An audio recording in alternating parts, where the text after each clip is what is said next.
যে মানুষগুলো কমেন্ট করছে 16 তারিখে, যখন দেশে এরকম যুদ্ধ, যখন একটা মানুষের সামনে এসে কথা বলতে পারে না, তখন পুলিশের গুলির মুখে আমি একমাত্র কথা বলতেছিলাম, এবং তখন আমাকে সবাই কুইন কুইন বলছিল। এখন তারাই আমাকে স্লাট শেমিং করছে, এটা নিয়ে আমার কোনো প্রবলেম নেই, সবটা আপনাদের উপর। আমাকে কুইন বলাটাও আপনাদের উপর ছিল, আমাকে স্লাট শেমিং করাটাও আপনাদেরই উপর।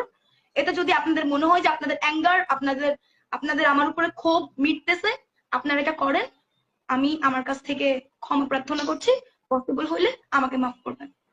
সবাইকেই বলছি, আমার আমার যে ব্যবহার ছিল গতকালকে শেষ 1 ঘন্টার, আমি তার জন্য খুবই দুঃখিত। বাংলাদেশ আর্মির কাছে আমি খুবই দুঃখিত। এরকম ব্যবহার বা এরকম ব্যাপার আমার কোনোভাবেই করা উচিত হয়নি, কিন্তু সিচুয়েশন, টাইমিং এবং ওইখানে যে কার্যকলাপগুলো যাচ্ছে, যেটার কারণে আমি হয়তো আমার মতো করে প্রপার কনসিয়াস ছিলাম না। আমার নিজেরও একটা ভেতরকার অ্যাঙ্গার ছিল, আমার মনে হয় ওখানে প্রত্যেকটা মেয়েরই ছিল। আমি তার জন্য বাংলাদেশ আর্মির কাছে আন্তরিকভাবে দুঃখিত, এবং যে ক্যাপ্টেন ছিলেন তাকে আমি অলরেডি খুঁজছি।